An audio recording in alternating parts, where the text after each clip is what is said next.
these are some of the basic features we have in C Sharp. So class and object and loops are basically used to iterate over the things. So when we have a group of things, we have a collection of things, right? We want to iterate those things for a particular logic, right? So we basically use, and operators are something like plus, minus, which basically operate between any data type. And methods we have just seen. Arrays are also same thing, which is used for a collection of objects. And operator overloading, exceptional handling is basically used extensively, because you never know what is going to happen at runtime. So runtime means whenever we write a code, we know that it can work, you think that it can work, but something may happen in runtime, so dynamically, and it is actually prone to errors. So whenever you suspect an error, you have to put a meaningful message, right? So instead of just throwing application has crashed. So for that purpose, we have an exceptional handling in C Sharp, which is extensively used in most of the applications.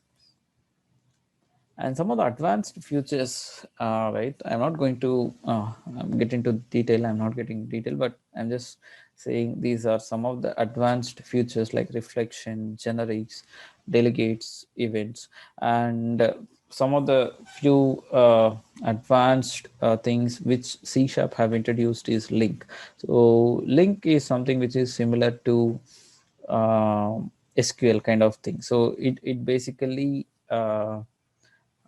works like a SQL query, something like SQL query. We can write a SQL query in C Sharp itself, and C Sharp basically understand all that code, and then it basically transforms that into SQL query. So that is one of the thing which C Sharp have introduced. And asynchronous programming is basically a very advanced topic. Like whenever you want to do 100 things parallelly, right? So instead of waiting for a single thing, let's say you want to do you want to get what are the products which are present in an e-commerce website. Let's take, you have 10,000 products. So all those 10,000 products, right? So you have, let's take 1,000 products for a category. And if you keep getting one product at a time, right, it takes like 1 hour for you to load Amazon or Flipkart.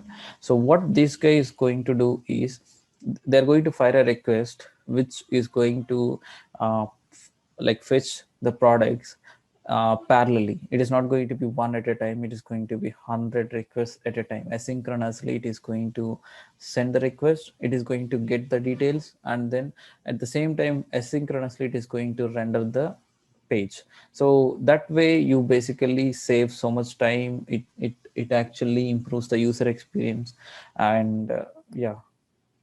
So this is nothing but the program which we have went through. And yeah, C Sharp basically provides data types, few data types, right? So the main difference between data types, right? So we have categorized them into value type and reference type. So value types, we have integer, float, character, boolean, all those things. Reference type, we have class types, array type, interface, all these things. I'll just give an example of what uh, I'll just explain what is basic difference between value type and reference type. So let's take, you have you want to store some values. So let's take you want to you have a class and you want to store a property. So let's take color. So you have a property name called car color. Okay, so the color of that particular property, you have assigned it as red. Okay, and so you want to reuse that particular variable throughout the program, and you may actually use that variable to assign to some other variables also. So you want some other variable value also to be red. Okay, in that case, you try to assign that, and then both of the variables. So let's take you have variable 1 and you have variable 2. So both of them are having the value as red. So let's take you want to change the value of the second variable to blue. At that point of time, so the first variable which you have used for copying the value, right, you should not basically change the value, right? So when you want to maintain the value of the first variable, we use value types. So it is nothing like not disturbing the first variable which we have actually used for copying the value. So reference type is something like it basically don't copy the it just don't copy the value of that particular variable. So let's take you have some height, right? Height equal to some 20. So instead of copying the value 20 into the second variable, so it basically point. So obviously every variable will be stored in some memory, right? So when you store the first variable, the value 20 in some memory, so it will be stored, let's take x001. Okay, so when you use the first variable to assign to the second variable, so instead of copying the 20 to the second variable, right, it basically points to the x001 address. What does it mean, right? So whenever you change the first variable, the it will be reflected in the second variable, because second variable is also pointing to the same memory address. It is not actually copying the value, it is just pointing to the same address which the first variable is pointing. So this is the basic difference between value type and reference type. But both of them have their own advantages and disadvantages, and based on our requirement, we use value type and reference type. And some of the job opportunities which predominantly C sharp are used, right? So in particular, I have worked on some of the domains like gaming and uh, trading applications, all these banking, fintech companies, and also I have worked for a company which basically talks to controllers, hardware, all these things. So C Sharp is very a modern language which basically is used by so many gaming companies nowadays. See, whenever you develop something in C++, it is getting outdated. It may be good in security, but it is not up to the speed or up to the compatibility. So all this instead of coming up instead of actually facing all these compatibility issues, right, people started moving actually into C sharp world. So they started developing their game engine itself in C sharp. So personally, I have worked in a company where like people started moving from C++ to C sharp, and I could see there is a great performance improvement, and also there can be so you don't need to face all these compatibility issues actually.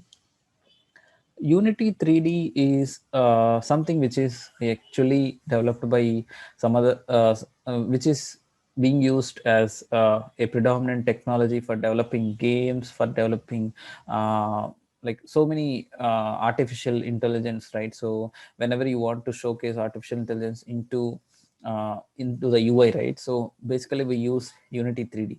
So most of the games you would have heard of casino games. So all the casino games are being developed using Unity 3D. And personally, I have developed a few games in Unity 3D. And why I'm talking about Unity 3D is, so Unity 3D provides developers opportunity to choose their own coding language, own programming language. So it gives developers to choose between C Sharp, Python, anything. But the most compatible language which can be easily incorporated with the UI, right? UI or user interface or Unity 3D is C Sharp. So for example, let's take you have an game, right? Subway Surfers itself, we have a game, right? So whenever you want to move the particular person from one lane to another railway lane, right? So it is like just a movement, but so many things are happening in the scenes behind. So you need to take all the coordinates and you need to see what object is present in this particular coordinate, what is the speed, at what time it has to jump, and all these things, right? So all this logic is being coded in the programming language, which is basically like in C sharp or Python. So but most of the gaming companies have chosen C sharp as their favorite one, because it is very easy to develop in C sharp compared to other languages. And Unity 3D as such is actually maintained by Microsoft. So obviously it is an extra advantage for us to use C sharp in developing games which is using Unity 3D. So that is one biggest advantage for gaming industry. And Windows applications is like uh, so let's take you we I personally have actually worked on some of the trading applications utility. So you'd have seen trading applications we have on stock market, where we place trades, we buy shares, we sell shares, all these things. We maintain so much complex logic, because that is how basically the domain is, right? So it has so many factors to decide before placing an order.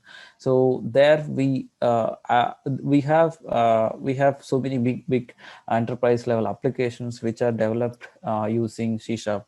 Mainly why I say C sharp for Windows applications is Windows applications, we have WPF as an user interface, which is again Microsoft technology. It is like there is no other like no other technology which is as good as WPF when you come to Windows applications. So most of the applications are developed in like WPF, and it was maintained by Microsoft. And again, it is an extra advantage for you to develop applications using C sharp. So C sharp is the best compatible one to develop Windows applications. And when you come to web applications, right, that is we do have other technologies for web applications. But so whenever we try to develop an application which is like having a huge like user base, or it is going to have it needs a scalability factor, right? So in that case we go for a technology which is actually well supported, which is again being holded by Microsoft. And we use C sharp for writing the background logic, right? So all the business logic will be written in the C sharp.